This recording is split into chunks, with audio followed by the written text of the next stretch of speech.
क्या आपने कभी किसी नदी को ऊपर की ओर बहते देखा है?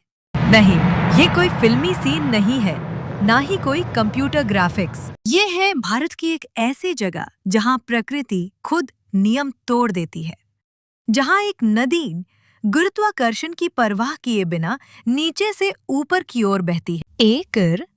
उसके ठीक पास है एक प्राचीन मंदिर, जिसके रहस्य आज तक विज्ञान भी नहीं समझ पाया।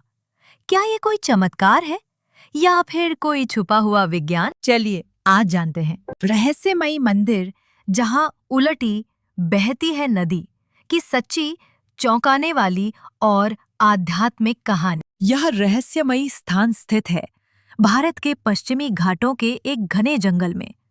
एक ऐसा इलाका जहां न तो मोबाइल नेटवर्क पहुंचता है, न ही आधुनिक शोर।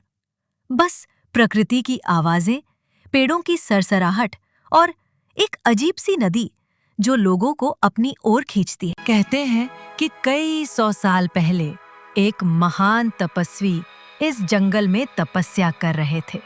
उनका नाम था ऋषि माधवगिरी।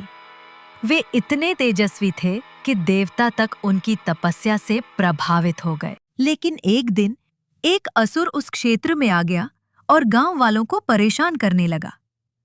ऋषि ने उस असुर को नदी की ओर भगाया और कहा, हे अधर्मी, अब प्रकृति तुझे रोकेगी। लेकिन एक दिन एक असुर उस क्षेत्र में आ गया और गांव वालों को परेशान करने लगा। ऋषि ने उस असुर को नदी की ओर भगाया और कहा, हे अधर्मी, अब प्रकृति तुझे रोकेगी। अगले ही पल कुछ ऐसा हुआ जिसे देखकर सब दंग रह गए। नदी ने अपनी दिशा बदल ली और उस असुर को बहाकर वापस मंदिर की ओर खींच लाई।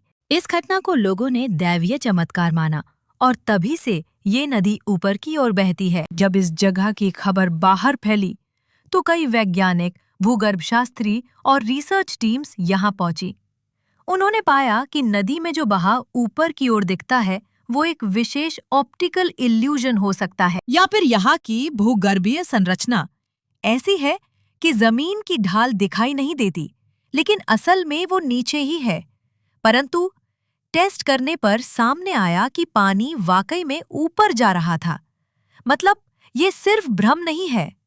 कुछ वैज्ञानिक इसे जियोमैग्नेटिक एनोमली मानते हैं, वही कुछ कहते हैं कि ये रिवर्स ग्रेविटी जोन हो सकता है, जैसा दुनिया में सिर्फ 4-5 जगहों पर ही होता है। पर सवाल अभी भी बाकी है, खाना क्यों सिर्फ मंदिर के पास ही ये उल्टी धारा दिखाई देती?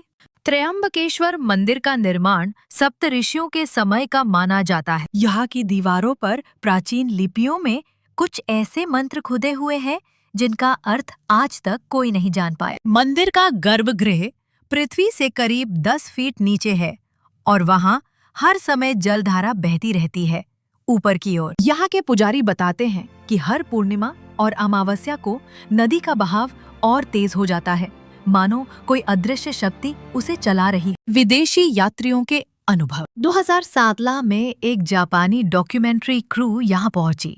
उन्होंने high frame slow motion camera से पूरे बहाव को रिकॉर्ड किया। उनकी रिपोर्ट में लिखा था, This place defies science. The energy here is measurable but unexplained. इसी तरह एक अमेरिकी यात्री ने कहा, मैंने दुनिया घूमी लेकिन ऐसी डिवाइन एनर्जी कहीं नहीं महसूस की। यहाँ आने वाले लोग कहते हैं कि वे अंदर से बदल जाते हैं, मानो कोई आत्मिक शुद्धि हो गई हो। पुराणों में उल्लेख। गरुड़ पुराण में एक स्थान का वर्णन आता है जहाँ जल प्रतिकूल प्रवाहित हो और देवता स्थिर रूप में विराजमान हो। वो स्थान मोक्षदायक होता है। कुछ विद्वान मानते हैं कि यह वही स्थान है। वहाँ के स्थानीय ग्रंथों में भी इस मंदिर का उल्लेख मिलता है, जहाँ लिखा है कि यह नदी वेदगंगा है जो सिर्फ पुण्य भूमि में ही बह सकती है। श्रद्धा और अनुभव। यहाँ के ग्रामीण हर वर्ष श्रावण मास में विशेष पूजा करते हैं। लोग दूर दूर से आते हैं। किसी की बीमारी ठीक होती है, किसी की वर्षों पुरानी मनोकामना पूरी होती है। एक महिला ने बताया, मैं निसंतान थी, यहाँ आकर 1 साल लगातार जल चढ़ाया और आज मेरे जुड़वा बेटे हैं। अंत में प्रश्न उठता है, तो क्या ये सिर्फ एक भूगर्भीय चमत्कार है या फिर वास्तव में कोई अलौकिक शक्ति इस नदी को बहा रही है? क्या यह मंदिर कोई ऊर्जा केंद्र है जहां धरती की अनसीन पावर बाहर आ रही है? या यह उस आस्था और विश्वास का प्रमाण है जो हमारी संस्कृति की सबसे बड़ी शक्ति है? यह रहस्यमयी मंदिर हमें सिखाता है प्रकृति के नियम कभी-कभी आस्था के सामने झुक जाते हैं। विज्ञान बहुत कुछ समझा सकता है, लेकिन सब कुछ नहीं। रहस्य ही तो जीवन को सुंदर बनाते हैं। तब से अगर आप कभी इस मंदिर में गए हैं या जाना चाहते हैं तो नीचे कमेंट में जरूर लिखें। वीडियो को लाइक करें, शेयर करें हर उस व्यक्ति के साथ जो चमत्कार और विज्ञान दोनों में विश्वास रखता है। और हाँ, चैनल को सब्सक्राइब करना मत भूलिए।